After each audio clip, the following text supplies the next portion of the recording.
नाम है मनीषा। वो अभी उसने 12th क्लास पास की है, ठीक है। कुछ कोई लोग 81 बोल रहे हैं, कुछ 85% बोल रहे हैं। पढ़ने में अच्छी थी, इससे हमें ये समझ में आता है। पापा उसके मजदूरी करते हैं, मतलब घर की स्थिति बहुत ख़राब है, इसलिए वो पापा को हेल्प करने के लिए क्या करती है कि एक स्कूल में जॉब करने लगती है पार्ट टाइम। तभी उसको खबर मिलती है कि फॉर्म भरे जा रहे हैं, तो वो एक हॉस्पिटल में जाती है नर्सिंग का फॉर्म भरने के लिए। और उसके पहले वो पापा को फ़ोन कर देती है स्कूल से निकलने से पहले, कि स्कूल से निकलने वाली होती है उसके पहले फ़ोन कर देती है कि आज मैं घर थोड़ा लेट आऊँगी क्योंकि मैं फॉर्म भरने जा रही हूँ, हॉस्पिटल रजिस्ट्रेशन करवाने जा रही हूँ। तो पापा को लगता है कि ठीक है, कोई इसमें तो जाना ही है, वो तो करना ही है। वो जाती है और उसके बाद में उसके पापा के पास में उसका एक फ़ोन आता है, कॉल आता है, तो वो उनसे मिस हो जाता है और वो वापस कॉल बैक करते हैं, इमीडिएट कॉल बैक करते हैं, लेकिन अब वो लड़की फ़ोन नहीं उठा रही है, ठीक है। इसके बाद में जब देर हो जाती है, देर मतलब अब रात होने लगी है, इतने टाइम तक तो आ ही जाना चाहिए था। तो उसके जो पिताजी रहते हैं, पहले तो वो खुद ढूंढते हैं और उसके बाद में वो पुलिस के पास जाते हैं कि हमारी बेटी घर नहीं आई है, उसका फ़ोन ऐसा ऐसा आया था कि वो लेट आएगी, उसके बाद में ऐसा फ़ोन वगैरह आया और मिस हो गया, मैंने कॉल बैक किया। वो सब पुलिस को बताते हैं।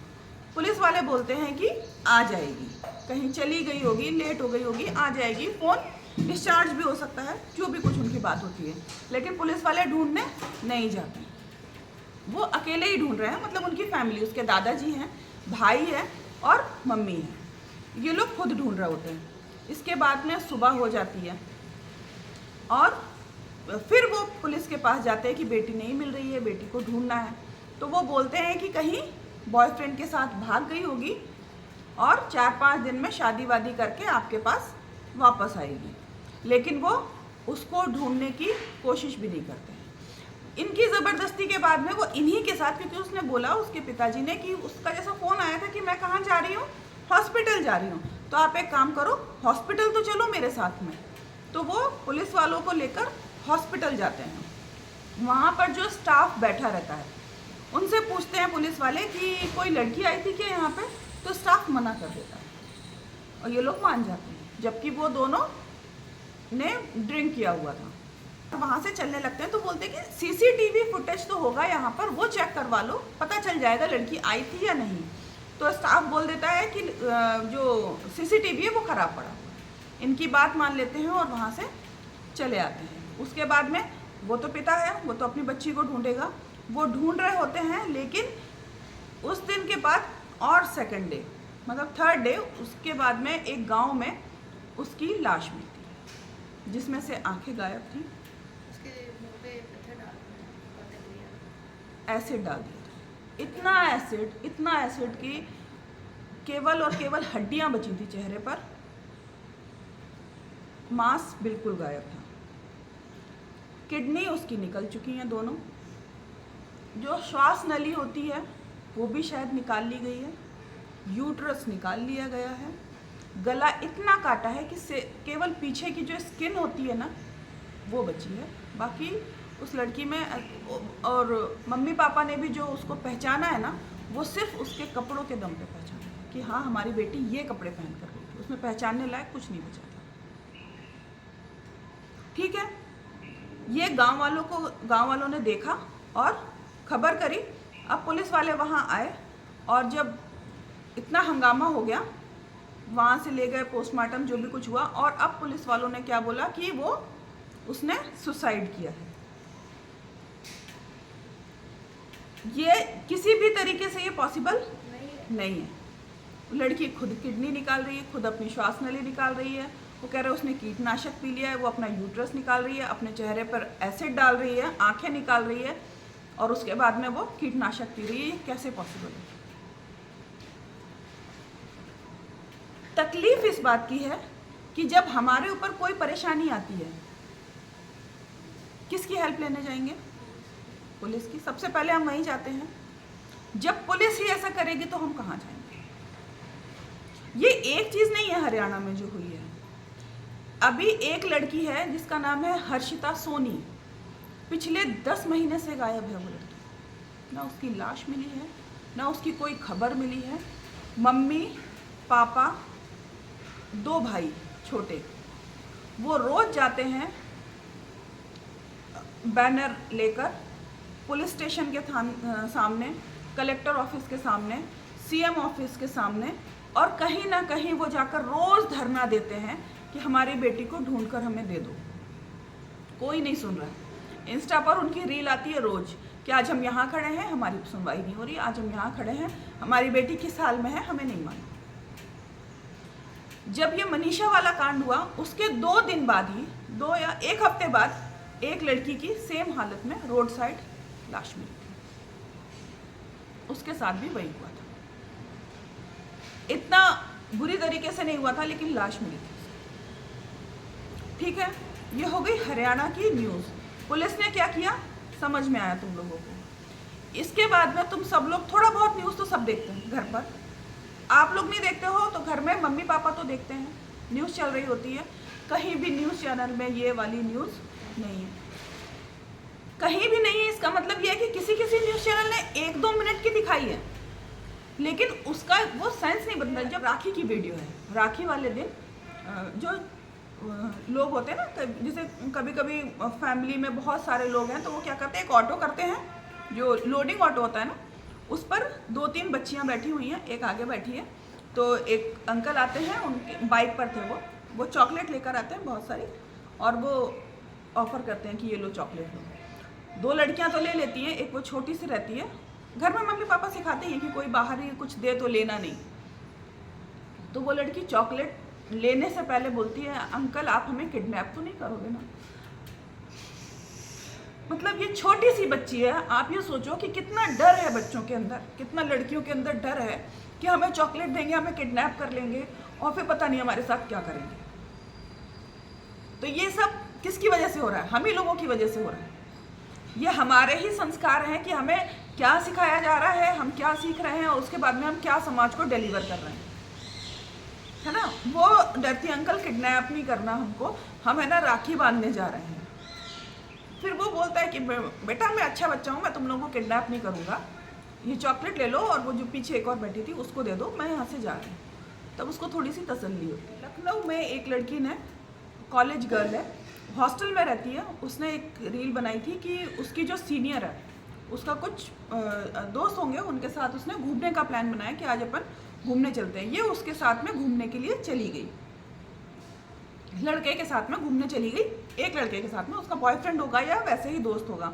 घूमने के लिए चली जाती है रात में, और वहाँ पर 3 लड़कों ने मिलकर इसका रेप किया। तो वो ये बोल रही थी कि रात में कम से कम ऐसे लोगों से दूर रहें, भले ही आपका कितना भी खास हो, बॉयफ्रेंड है, रिलेशनशिप कोई और टाइप की है, जो भी कुछ है, इन सब चीज़ों से बचने की। मतलब लड़कियां अपने ना दोस्तों के साथ सेफ हैं, हॉस्पिटल जा रही हैं, उसमें एक हॉस्पिटल वाली वो घटना थी, याद है, कलकत्ता वाली, डॉक्टर थी वो लड़की, उसकी भी क्या दुर्दशा की थी। इसलिए बोलते हैं लड़कियों से कि सबसे ज़्यादा सेल्फ डिफेंस तुम्हें आना चाहिए। इसलिए नहीं कि तुम सामने वाले को मार दोगे, भगा दोगे, उसकी बुरी हालत कर दोगे, इसलिए कि अपने साथ साथ उसको भी कुछ तो नुकसान पहुंचा पाओगे। तुम्हारे साथ तो जो होना है वो हो ही जाएगा, लेकिन इतना तो कर दोगे कि वो भी यहाँ से बच के ना जा पाए, इतना नुकसान तो पहुंचा दोगे। आप हाथ में मोबाइल रखते हो, लाइटर रखो ना साथ में, लिपस्टिक रखते हो, उसकी जगह सेफ्टी पिन रखो, चाकू रखो, स्प्रे रखो, पेपर स्प्रे रख सकते हैं। तुम्हारे पास में पिन है, एक खरोच मार के, जब तक वो अपना संभलेगा तब तक एक खरोच मार के तो निकल सकते हो। लाइटर है हाथ में, उसे कपड़ों में, तो जब तक उतारेगा तब तक तो तुम वहां से भाग सकते हो, कुछ तो कर सकते हो अपने लिए। इतना कॉन्फिडेंस तो होना चाहिए, नहीं तो पकड़ लिया, हाथ पर पीछे से पकड़ लिए, अब हम सिर्फ चिल्ला रहे हैं, हम कुछ नहीं कर सकते। जो भी कुछ करना है उसको करना है। बाल पकड़ लिए तो तुम अब कुछ नहीं कर सकते, क्योंकि तुमने खुद अपने बाल छुड़वा रहे हो तुम। तो अपने आप को इतना तैयार करना लड़कों के लिए भी उतना ही ज़रूरी है, लेकिन लड़कियों के लिए बहुत ज़्यादा ज़रूरी है। लड़कियों पर अत्याचार हमेशा से चलते हैं। जब लड़कों से या उसके हस्बैंड से, उसके भाई से नहीं जीतते हैं कोई, तो क्या करते हैं, लड़कियों को नुकसान पहुंचाते हैं, और बहुत नुकसान पहुंचाते हैं। लाखों लोग रोड पर खड़े हैं कि हमें इंसाफ चाहिए। लोग बोलते हैं ना समाज क्या करता है, समाज ये करता है। आज लाखों लाख लोग रोड पर खड़े हैं कि हम मनीषा को इंसाफ दो। और तो और सबसे बड़ी चीज़ ये है, ऑपोजिशन कितना बड़ा काम करती है। जब कोई अभी वो बिल आने वाला है कि कोई भी जो पॉलिटिशियन है, कोई भी नेता है, अगर उसके ऊपर कोई कार्रवाई हो रही है, वो जेल गया है, तो 30 दिन के बाद ऑटोमेटिकली वो रिजाइंड माना जाएगा, उसको रिजाइन करना ही पड़ेगा, क्योंकि जेल से सरकार नहीं चलेगी, है ना। कोई मुख्यमंत्री है, कोई प्रधानमंत्री, अगर उसको जेल हो जाती है तो वो वहाँ से सरकार नहीं चला सकता, है ना, क्योंकि अभी केजरीवाल ने ऐसा ही किया था। ठीक है, इस बिल का विरोध करने के लिए पूरा अपोजिशन रोड पर है। हम यही मानेंगे ये बिल। वोटिंग में उनको लग रहा है कि कोई घपला है, इसलिए वो पूरा अपोजिशन रोड पर है, रैली पर रैली निकाल रहा है। लेकिन इसके लिए ऑपोजिशन ने एक शब्द नहीं बोला।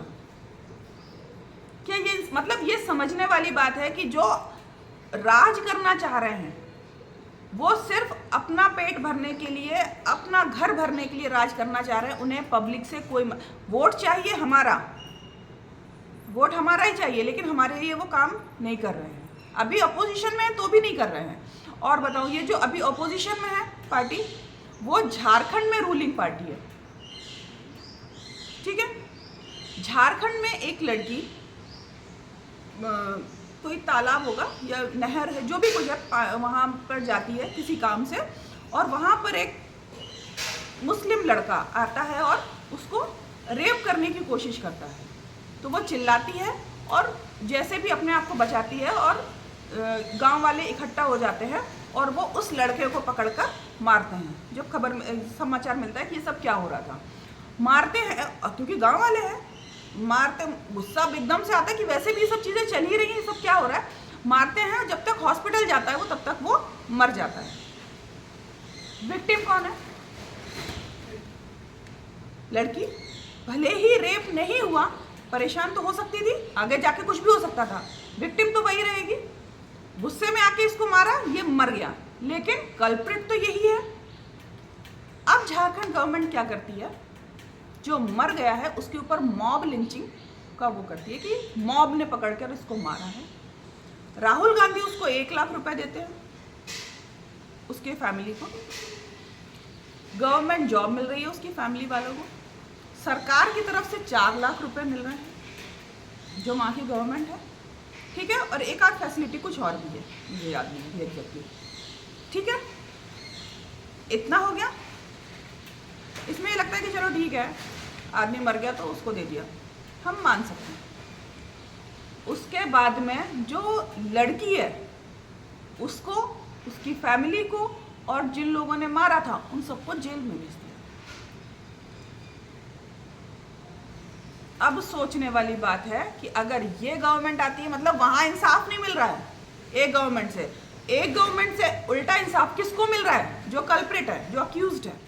एक चीज़ जो हमको पढ़ाई गई थी, मैं वो तुम लोगों को बता देती हूँ, क्योंकि इन चीज़ों का ज्ञान भी होना ज़रूरी होता है। कहते हैं कि सचिव वैद्य गुर तीन जो, प्रिय बोलहि भय आस, राज धर्म तन तीन कर, होई बैगही नास। इसका क्या मतलब है कि सचिव मतलब, जब ये राजा के टाइम की बात है तो सचिव मतलब जो उनके मंत्री होते थे, है ना। मंत्री, वैद्य, डॉक्टर, और गुरु मतलब टीचर। अगर ये तीन मीठा बोलने लगे, मतलब जो आपको हो पसंद वही बात कहेंगे, वैसी वाली बात हो जाए कि अगर जो मंत्री है वो जो राजा को पसंद हो उस टाइप की बात बोले, जब उसको कोई फैसला करना है तो राजा को बुरा न लग जाए, वो वैसी वाली बात कहे कि आप तो महान हैं, आप तो ऐसा कर लीजिए, जब ऐसी बात होने लगे। टीचर वो पढ़ाए जो पढ़ाने वाले के पेरेंट्स को, या पढ़ाने वाले जो पढ़ने वाले हैं या जो पढ़ने वाले के जो पेरेंट्स हैं उनको पसंद आए, जो सही है वो ना पढ़ाए। और जो डॉक्टर है वो वैसी दवाई दे जो मरीज को खाने का मन। गुरु गलत शिक्षा देगा तो जो स्टूडेंट्स हैं उनका भविष्य बर्बाद, और जो मंत्री है वो गलत सजेशन देगा राजा को तो उनका राज्य बर्बाद, है ना। तो अगर डर से ये तीन लोग झूठ, गलत या मीठा बोलते हैं तो राज, धर्म और तन मतलब शरीर, जो अगर डॉक्टर ध्यान दे तो ये तीन जो है ना, इनका सिरे से नाश हो जाता है। ठीक है, इसलिए इन तीनों को अपना कर्म बहुत ही ईमानदारी से करना चाहिए। आज हम इसमें मीडिया भी जुड़ गई है, क्योंकि ये मीडिया डेमोक्रेसी का चौथा पिलर बोला जाता है। आज इसमें मीडिया भी शामिल है। झूठ नहीं बोल रही है तो छुपा रही है, वो बता तो नहीं रही है। ऐसा ही एक केस हुआ था, लगभग 14-15 साल पुरानी बात है।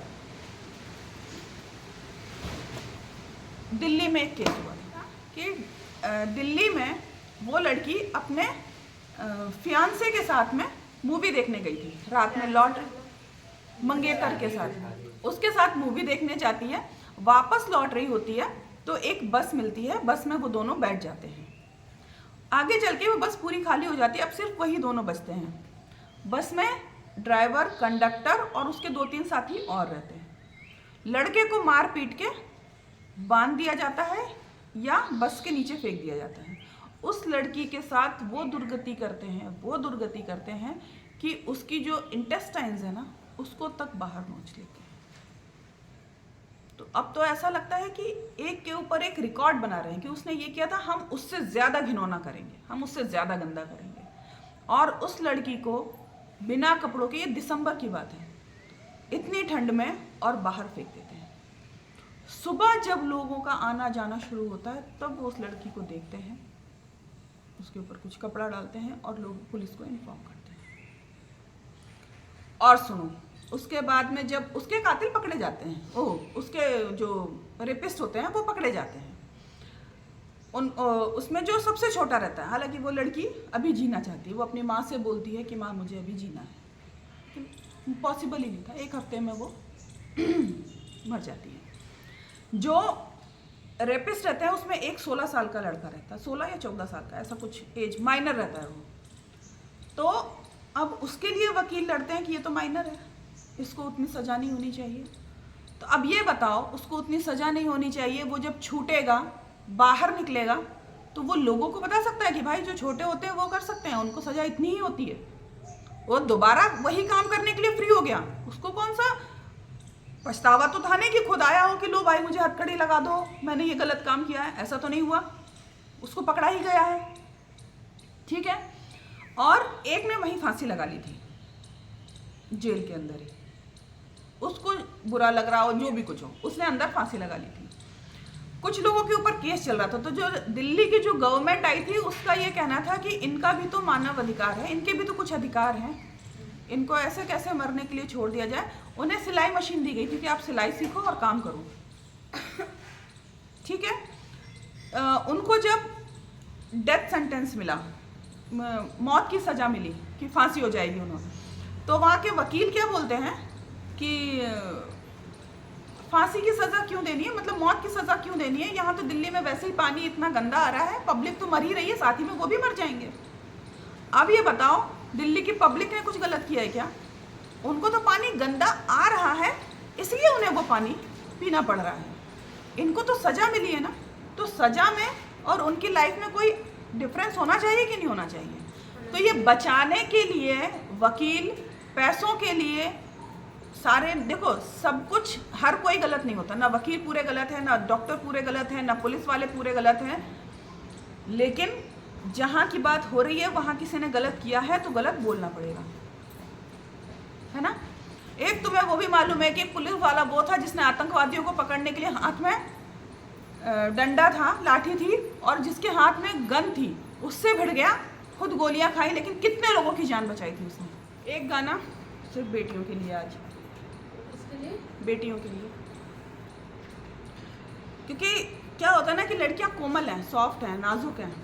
ये सब कह कह के हमें बॉलीवुड ने ये भड़का दिया है कि तुम्हारी रक्षा केवल लड़के ही कर सकते हैं, जबकि जब पूरी दुनिया के ऊपर संकट था तो माता रानी ने अवतार लिया, आई वो धरती पर, महिषासुर का नाश किया। महिषासुर ने कितनी तबाही मचा कर रखी थी। रक्त बीज कैसा था, शुंभ निशुंभ चंड मुंड, इन सबको मारने वाली कौन थी? चामुंडा। चामुंडा ने चंड और मुंड को मारा, इसलिए वो चामुंडा बनी, है ना। तो ये उन्हीं माता सीता ने क्या किया था, तलवार नहीं उठाई थी, लेकिन एक घास के तिनके से रावण को इतना दूर रखा था, उसको मालूम था कि अगर ये क्रॉस किया तो भस्म हो जाऊंगा, है ना। तो ये तुम लोगों के लिए क्या, कोमल है कमजोर नहीं तू, शक्ति का नाम ही नारी है। जग को जीवन देने वाली, मौत भी तुझसे हारी है। कोमल है कमजोर नहीं तू, शक्ति का नाम ही नारी है। जग को जीवन देने वाली, मौत भी तुझसे हारी है। सतियों के नाम पे तुझे जलाया, मीरा के नाम पे जहर पिलाया। सीता जैसी अग्नि परीक्षा अब तक जग में जारी है। कोमल है कमजोर नहीं तू, शक्ति का नाम ही नारी है। जग को जीवन देने वाली, मौत भी तुझसे हारी है। बहुत हो चुका अब मत सहना, तुझे इतिहास बनाना है। नारी को कोई कह ना पाए, अबला है बेचारी है। कोमल है कमजोर नहीं तू, शक्ति का नाम ही नारी है। जग को जीवन देने वाली, मौत भी तुझसे हारी है।